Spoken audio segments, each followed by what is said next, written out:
Hello everybody and welcome to another Panelino Bambino video. Today we're going to be doing, as you can see, a tier list, and as you can see based off the characters, it's going to be Fire Emblem 8. I'm pretty excited to do a tier list. I haven't done any on the channel yet. In fact, I haven't really made any tier lists at all, even though I play these games quite a bit. So it should be interesting. Should have some fun. Probably characters in weird places. So I just want to give some ground rules for what specifically I'm making this tier list for, because obviously there's a lot of different ways to play Fire Emblem. You might be speedrunning, maybe you're playing more casually and you're just looking for generally high stats. I'm talking specifically about Iron Mans. So what an Iron Man is, if you don't know, I guess, is that if a character dies, they die for good. If you lose your Lord, you lose the entire playthrough. And then you also can't go to, like, you can't, like, arena spam or anything like that, because obviously that's going to change character quality. So with that out of the way, let's start the tier list, because this is probably going to take a bit. And what better way to start with the top of S, and we're going to put my main man, if I can find him. Oh, here we go. Seth. I think this is pretty clear cut. I may have some controversial opinions, but Seth is pretty clear, right? He is a paladin you get from the beginning. He's the Jigen of the game. I think it's pretty obvious that most Jigens are going to be at the top of S for their specific games, but Seth is a bit special because not only does he have those strong bases that, well, the original Jigen had, or Marcus, or whoever, or other Marcus. So he dominates the early game, but also dominates the late game. The only thing that I have a problem, it's not really a problem, but the only thing about Seth is because Sacred Stone tends to be a lot easier than the other GBA games, or even just other Fire Emblem games. Sometimes he does actually get left behind, but even if you gain him no experience at all, he's still strong in the late game, and this dude can literally solo the game. So there's not a lot to talk about with him. If you ever played the game, if you ever heard about the game, it's pretty clear where Seth should rank. So we'll start with that, and rather than going one after the other, I want to kind of talk about what I think the ranks mean. So S for me, of course, Seth is here, is going to be specifically characters who dominate huge portions of the game. So obviously Seth is good early, good late, good all the time. Generally speaking, I would say that they also need no investment. That's going to be a little untrue for one of the characters specifically I'm going to put up here, but Seth requires absolutely no investment. So moving down to A, for me, these characters, there's something a little wrong with them, but they are dominant. So I'm going to put Dusel here. We'll start there. Dusel's a great knight that you get in the middle-ish of the game. He's really, really strong. My man has over 40 health, 17 strength, 17 defense. His speed and skill, it's true that they do fall off fairly quickly, but this dude is a tank throughout the entire game. I think he's fairly similar to, like, Percival from FE6. Of course, his stats are quite a bit different, but this is also a game where enemies are just generally weaker. He's also got really good weapon levels. He's a decent class. Obviously, it'd be nicer if he's a paladin, had more movement. But yeah, I think Dusel, from the time you get him to the end of the game, he's really, really strong the whole way. So I'm going to put him in A. Then moving on down to B. At the top of B, I'm actually going to talk about two characters here. We're going to have Kyle, and we're going to have Ford. There's going to be a lot of this throughout the tier list, because there's characters that are pretty similar. I don't think these characters are too different. They're the Christmas Cavaliers of the game. Now, I do think that despite them having pretty decent bases, pretty good growths, and are of course an amazing class, given, you know, Paladin's awesome, I do still think they're a bit weaker. They remind me a lot of Kent and Sane from Fire Emblem 7, where you get that earlier Cavalier that you have more time with, and then they're just a little bit slow. I do think they're both really good. I have Kyle above Ford. I think they're, as I said, very similar. I like Kyle a bit more. I tend to like the characters that are a little more defined. I think he has better strength, and their speed's about the same. I don't really care that much about skill. So I think he's a little better, but either way, both characters wind up falling a bit flat for me most of the time. I don't think they're super necessary. If you lose Franz, in my last playthrough I did lose Franz, and I wound up training Kyle, and he was pretty good. He's not Franz good. Obviously, you could probably guess where Franz is going to be in the tier list, but I think they're both totally solid units. You can train both. You can train one along with Franz. Doesn't matter.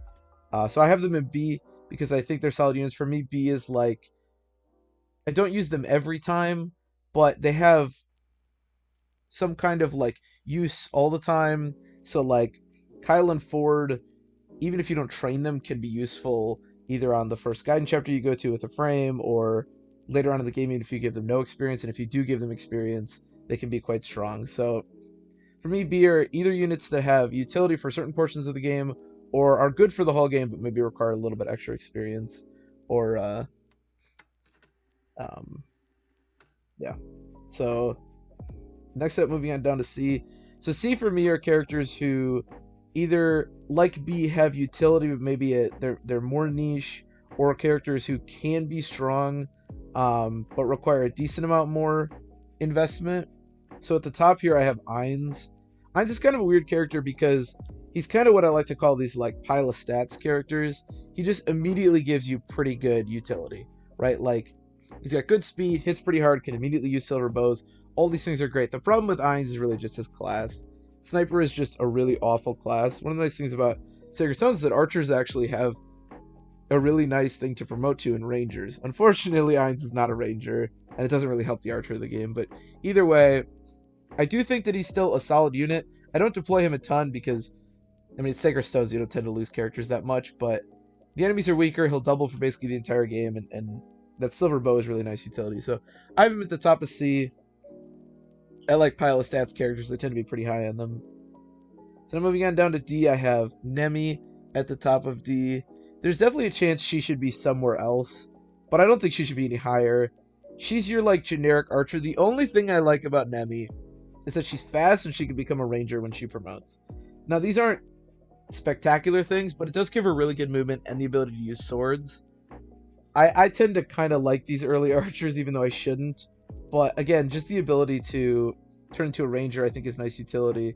So D for me, I guess I should talk about the tier, is characters who have huge glaring flaws. I mean, these are characters I very rarely deploy. They either have extreme niches, which is one of the characters I'll talk about, or they have like huge flaws in some way. So Nemi, obviously, even though she can become a decent unit, her stats are just okay, and you have to get through being an archer. And then obviously you can tell what we're gonna have down here. Our girl Amelia. Amelia's god awful. She's the worst character in the game by I think a pretty wide margin. That's why I have her own little tier down here. She is just here, but she's the only one down here. Although I guess I'll put where's our boy Orson? Although Orson maybe should be higher. I think he's sort of a meme character because obviously you only get him for one chapter. You got to fight him later. I mean, honestly, with the amount of utility you get from him, he should maybe even be in C. He can dominate a chapter for you. But whatever, I'll put him down here. I'm not going to talk about him too much. Amelia, on the other hand, very similar to Wendy from FE6. The enemies aren't as tough, so it doesn't take as long to get to the ability to actually fight them. But Amelia has nothing going for her. Her movement is god-awful. Her starting stats are god-awful. Obviously, you have to bring her through being a recruit. So one of the things about Sacred Stones, if you played it, of course you know this, there are these sort of recruit characters or pre-promote characters, which are characters that you have to give 10 levels just to get to like a normal class. So like Amelia can become a cavalier or a knight, but you have to get her 10 levels and then promote her and then 10 more levels. So there's a lot not to like about Amelia. Now the one nice thing about Amelia, other than being a fun little meme unit, is that she can become a cavalier and then become a paladin. And those are both insanely good classes. Don't get me wrong. But the amount of time and effort you have to put into her is just so bad. I mean, you have Seth, Franz, Ford, Kyle, all these characters are going to be the same class and recruited before her. It's just not worth it. And I do think the other two recruits are both way better, specifically Journeyman and Pupil. Well, Ewan's pretty bad, but I'll talk about him later. So that's the classes and kind of the way that I define them. So let's keep going back up to S. And number 2, I have our dancer, Tethys. I'm not really sure where to put her, to be completely honest. Fire Emblem's kind of weird because there's a lot of utility that can be had. In Iron Man's, I tend to value combat quite a bit more. Obviously, dancers are insane. If you want to put her lower in S, if you want to put her above Seth, that's probably unreasonable. If you want to put her in A, I don't know where she should belong. Obviously, dancers are insane. She doesn't do anything unique. Like sometimes you'll have dancers that can use different dances, like in from 7 that can like increase defense or whatever. Or you have like Rayson who can like gladder for like multiple. Tethys doesn't have any of that. Doesn't matter. She's a dancer. She's absolutely awesome. I have her right next to Seth. She's unique. I think it's hard to put her anywhere else. So next up I have another character I'm not really sure where I should put, and that's Vanessa. So I do not like starting Pegasus Knights, which is weird because I just put Vanessa as the second best, third best character in this game. I hate Thani. I hate um, Florina. I think they're both god awful, but I love Vanessa, and there's a few reasons for this. Number one, the reason that I don't like Pegasus Knights is because their combat is always just terrible. But in this game, combat isn't as difficult to come by. I've never said that Pegasus Knights are bad because of their class, because they're not. Pegasus Knight as a class is insanely powerful. It's a cavalier except you can fly over stuff. That's obviously great. And the thing about Vanessa is that while her combat is fairly similar to those of Thani and Florina, the combat that's necessary to succeed in this game is just a lot lower. That bar is a lot lower, especially early on in the game. Thani and Florina really struggle to be able to do anything for a long, long time, whereas Vanessa can immediately impact Sacred Stones because early game is just not that difficult. Also, and this is why I'm not really sure where I should put her in S, or somewhere else, there are stat boosters you get early on in Sacred Stones that can really change the way that Vanessa acts, or the way that her combat looks, as opposed to those other characters. So there's early Angelic Robe, there's 2 early energy rings you can get, and a Draco Shield. And if you give them all to Vanessa, she is busted. Now, without giving her those enhancements, Vanessa does struggle a bit. In fact, on my last playthrough, I forgot to bring a thief on the Chapter 7 where you get the second energy ring, and trust me when I say that even her not having that second energy ring can be like a night and day with her combat throughout the game. But she was still awesome. Even if you give her none of that, she's still pretty awesome. But I do think she kind of requires that, which is why maybe she should be lower. I'm not really sure. But if you give her all of that, if you don't give her all that, she's still really strong. And if you do give her all that, she's insanely good. So I don't love her being an S just because it does require you to give her, to put some investment into her. But if you do, like, she's just so powerful. In early Sacred Stones, it's so easy to give that investment. So I almost feel like Seth should be like up, like there should be a Seth list, like a Seth, and then everyone else. But I didn't, so here we are. But just know that Seth is like somewhere else, right? Like as opposed to these other characters. So next up I have Old Salad. So Salad is a sage that you get fairly late in the game. He is fairly similar to Pent from Fire Emblem 7. Obviously, his stats are not going to reflect that, but again, Sacred Stones is just easier. Salad, to me, checks all the boxes. He's a pile of stats character. He's got nice stats right off the bat. He's not super bulky, but he has good combat. He has good weapon ranks and can immediately heal. He's a good class in Sage. He immediately makes all of my armies can do offensive stuff, can heal. That's just a lot of utility from one character. So I have him right here. He doesn't fulfill the same roles as Pent, just because this game doesn't need him to. But I think that hurting him for that is not necessarily the way to go, because, and there's going to be a lot of characters like that. The thing about Sacred Stones is you should really have Seth, and then everyone else doesn't matter. Because if you really want to, you can just have Seth and some healers and beat the game easily. But obviously that's not fun, and that's not necessarily the way that most people are going to play. And so I think that Salad, while he winds up being kind of unimportant to most playthroughs, if need be, can be insane. So I have him up in S. There's just nothing to not like about him, other than maybe his recruitment time. Next up I have Garrick. Garrick's awesome. He's got insanely good bases. Garrick basically, I think, can be looked at as a pre-promote because he comes with that Hero's Crest. I don't generally like to factor in items that people come with, but he can promote immediately, and that's important, or at least useful in and of itself. He's got extremely good bases. He's in that like Melody camp where you can promote him immediately and just get a really strong hero or ranger as a pre-promote, or you can wait and get a really, really strong hero and ranger as a pre-promote. There's nothing to not like about him. He's a growth unit. Can be potentially a pre-promote unit. He slices, he dices, he does it all. He's amazing. He's also one of the most interesting promotion choices in this game. Generally speaking, there isn't much of a choice, but both Ranger and Hero kind of have their advantages. Ranger allows you 2 range, but only in the form of bows, which is kind of weak, but it allows you more movement, whereas Hero gives you hand axes, which are busted, but not as much movement. So it's kind of interesting. I don't know what you should turn him into. That's up to you. Can't really go wrong. But this character is awesome. Carrick is amazing. So moving on to our next character, we have Myrrh. Oh, not an A. I don't know where to put Myrrh. I'm going to be straight up. I like Mer quite a bit. She's recruited pretty darn late, which is definitely a negative. But the thing about Mer is that while she technically requires you to sort of feed her kills, she doesn't have a problem getting those kills, and you only have to get her a couple levels before she basically can't take damage from anyone and kill anything that she wants. Like, Mer dominates the late game. Like, Seth, as I said before, dominates the late game, but not like Mer. Mer basically says, what 50 units do you want killed in the end game with her 50 use Dragonstone? Because she will do all of that for you. She can kill Leon, or Lion, whatever his name is. Both times she can kill the Manakee boss in the Darkling Woods. She can kill Reeve. She can kill the final boss. She can kill any enemy you want. She also flies, which is really nice. As I said, her utility is only for 4 or so chapters, but it's so high. I mean, she dominates the game more than anybody else during those chapters. So I don't really know where you should put her. Perhaps a bit lower. I also don't really factor in the fact that, unfortunately, Dracostone, or the Dragonstone that she uses, doesn't have 2 range. 50 uses, not that big a deal. You won't run out. I mean, if you're using her for everything, you will.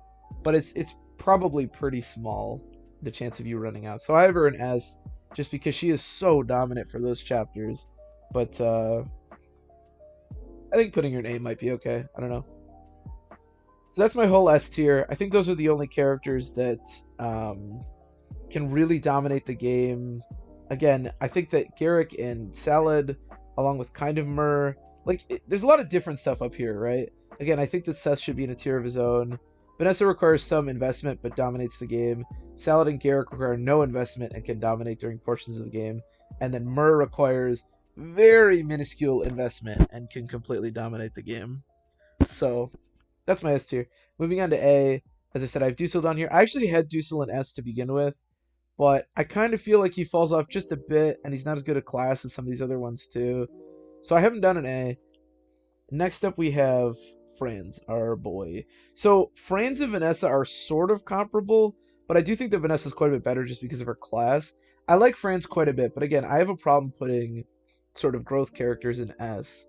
Characters that require some kind of investment.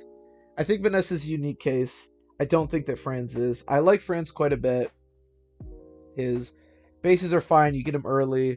He can immediately be useful because the early game isn't that difficult. He's an amazing class in Paladin, and he has insane growth.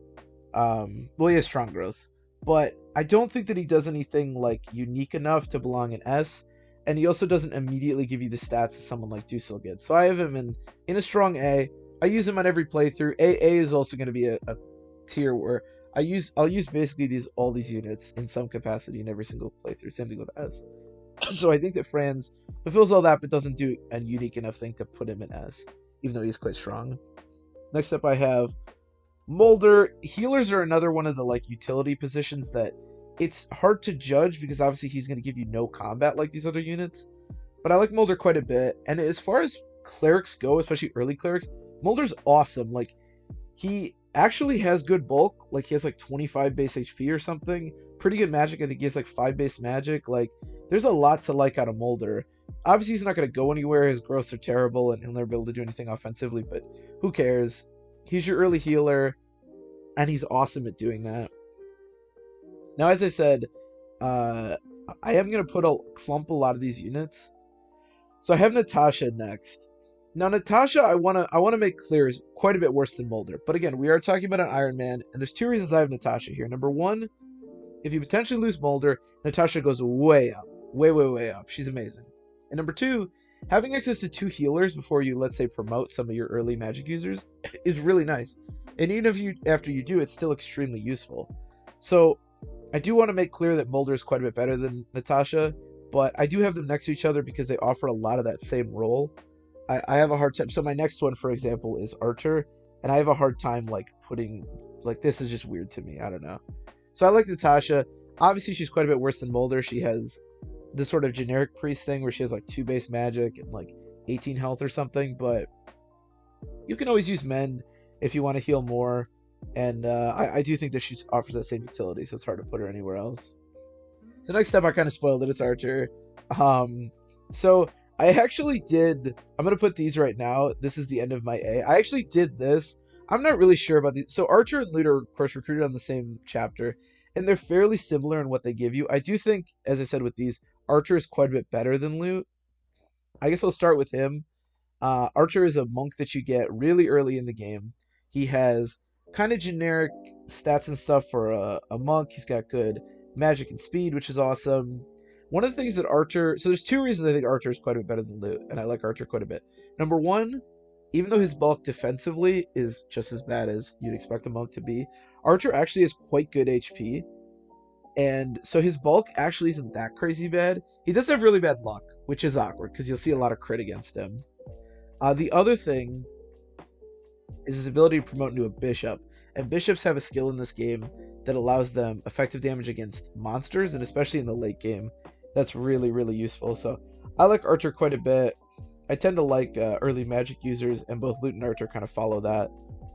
So it could be like this or like this. I don't really know. I guess I'll talk about Loot next, even though I do have Cormag shoved right in the middle here. So Loot does a lot of the same things Archer does. She has better magic and she hits harder generically because her magic type is stronger and well, she has better magic, as I said. She can also turn into a Mage Knight, which gives her better movement. So her class definitely has advantages too. But she doesn't have anywhere near the bulk that Archer has, and she doesn't have that skill. So I kind of think she's worse, but she still offers you a lot of the early mage stuff that I like quite a bit. So I still have her in A. I still generally I only use one of them on each playthrough, but I still like her quite a bit. And then I have Cormag shoved right here in the middle. I like Cormag quite a bit. Obviously I have him in A. He's a wyvern that you get in the mid-ish game. He's kind of in that same sort of ballpark or brand where he has really good bases, so he can immediately be impactful. You can promote him immediately and get a nice little power spike. He'll be pretty good throughout the rest of the game. You can wait and he'll be really good throughout the rest of the game. I do have him a bit lower than some of these other characters because even though his class is really good, he's recruited a bit later. He doesn't quite have the utility to heal as these characters do. But I do think that he's quite strong. He should even maybe be higher. But I always kind of am underwhelmed by him. He's not like Heath from Fire Emblem 7 where he requires good growths immediately, otherwise he can really fall short.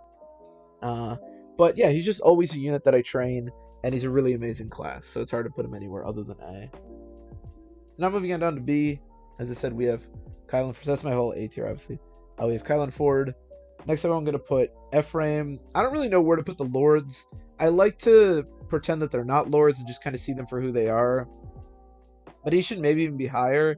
So Ephraim's awesome. There's two Lords in this game. Erica, who sucks. I'll talk about her much later. And Ephraim, who's really quite amazing. He has good stats across the board. He can use lances, which means he has access to javelins, and gets a horse when he promotes. So there's a lot to like from him.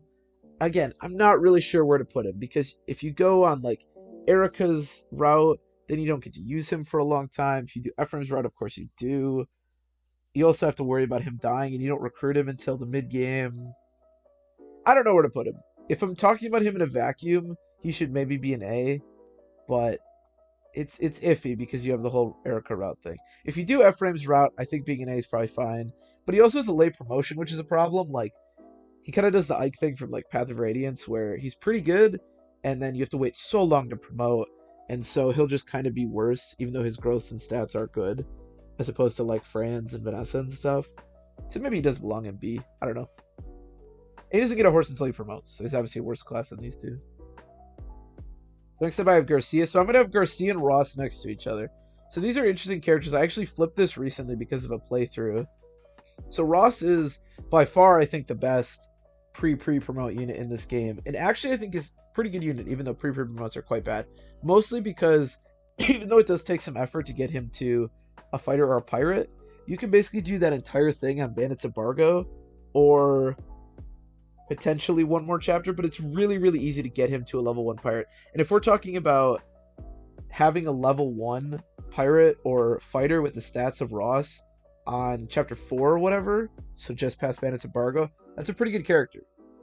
Now, I do have Garcia ahead of him. I used to have Ross ahead of Garcia, but on a recent playthrough, I had a viewer who was talking about how Garcia is actually kind of just slightly worse Ross maybe, but requires no investment.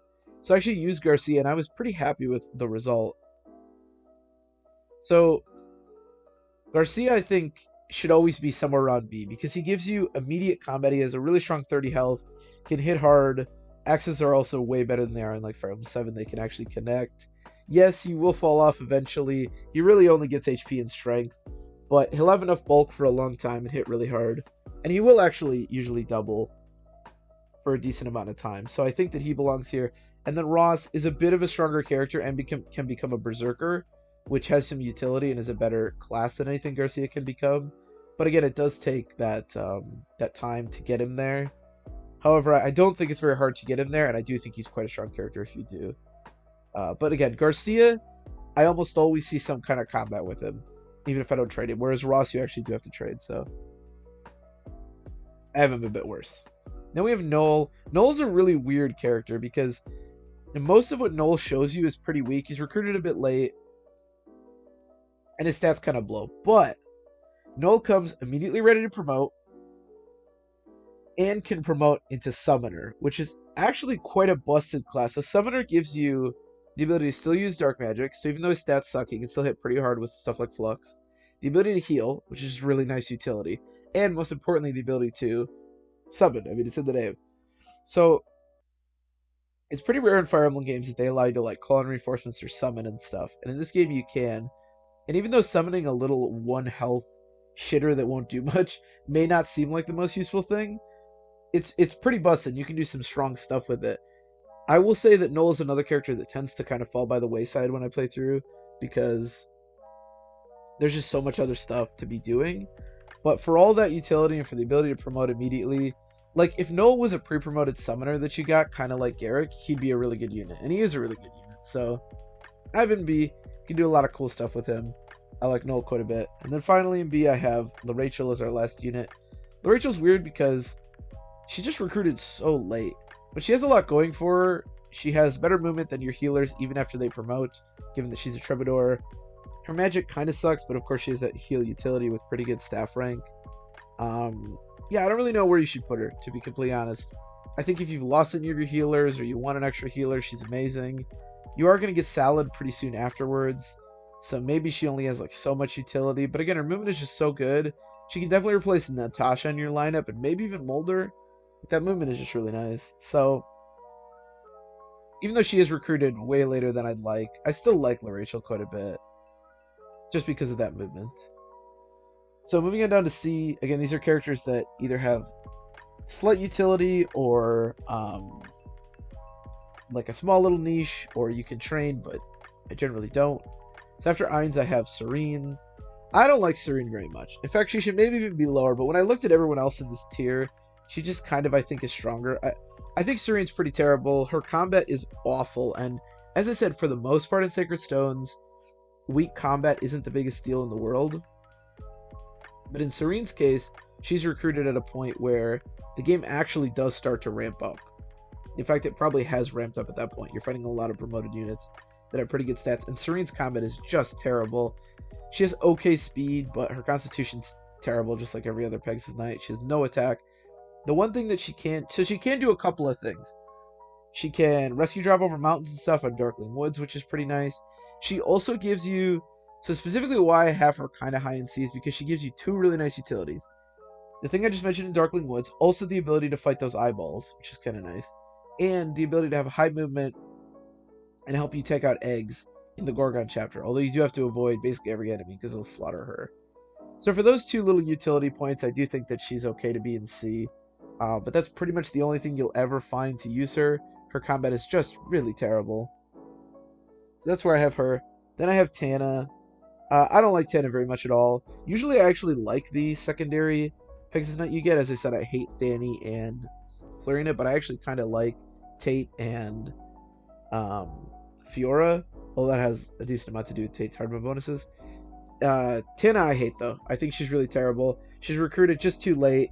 She has like 20 base health, which is just awful. Her combat is pretty terrible to begin with. It's true that in the end she'll likely be a stronger version of Vanessa, but that just doesn't matter. She's recruited too late. She has too low of health. If you really want to train her, you certainly can. And she'll probably wind up being okay for you. But yeah, I have her in C because I think that she's just recruited too late. Plain and simple. You have Vanessa and Cormeg, who both offer that same role and do it way better. Yeah, I'm not a big fan of Tana. I have her pretty low. Maybe she should even be lower. Next up, I have Calm. Calm is the thief of this game. Normally, I have thieves a bit higher, and if we're talking about something like Thracia, I have it really high. But in this game, I think mid C is okay.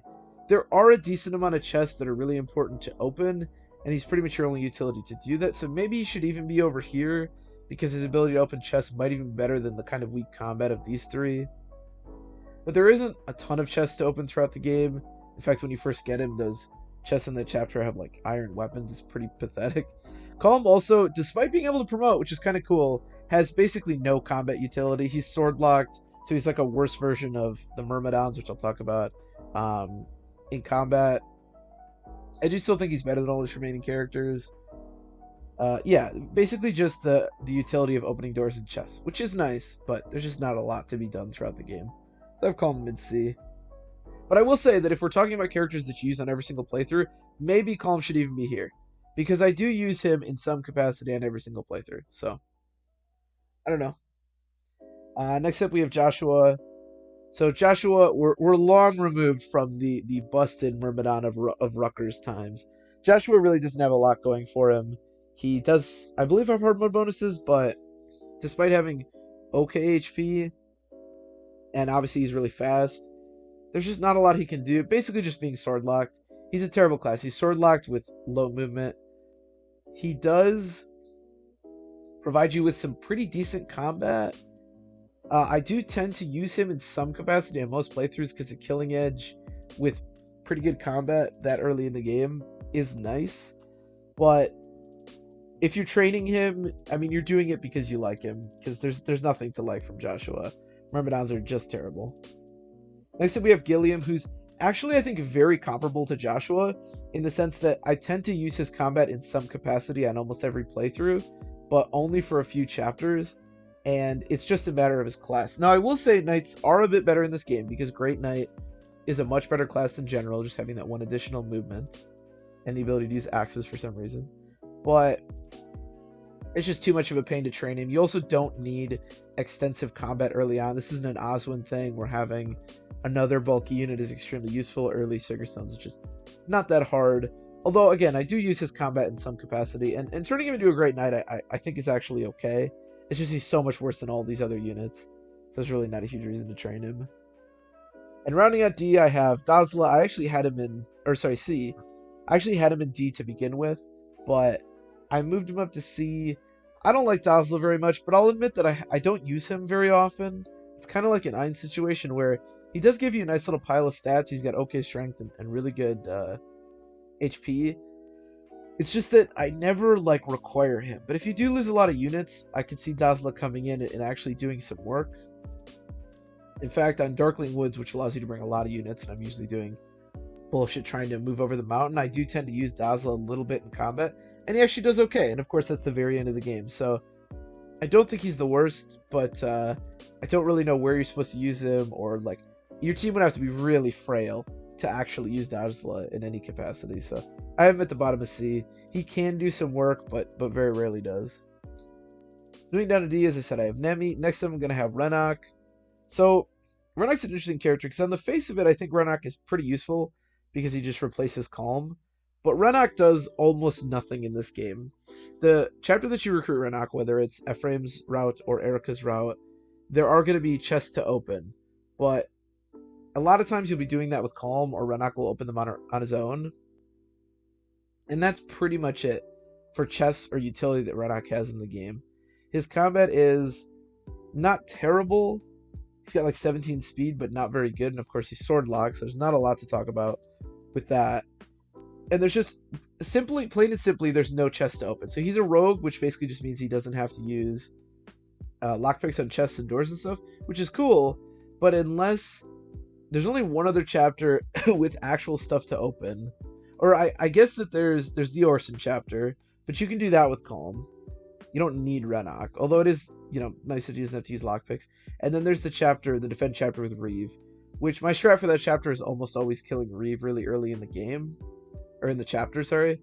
So I don't tend to get a lot of utility out of Renok there.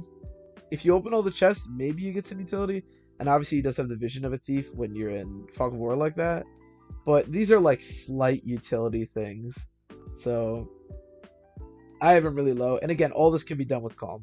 So next up in D, we have Erica. Erica's pretty terrible. The one redeeming factor is that she is recruited early on, and she does have that rapier, which can allow her to do pretty good damage to like mounted units and stuff, although you really shouldn't be fighting mounted units with her.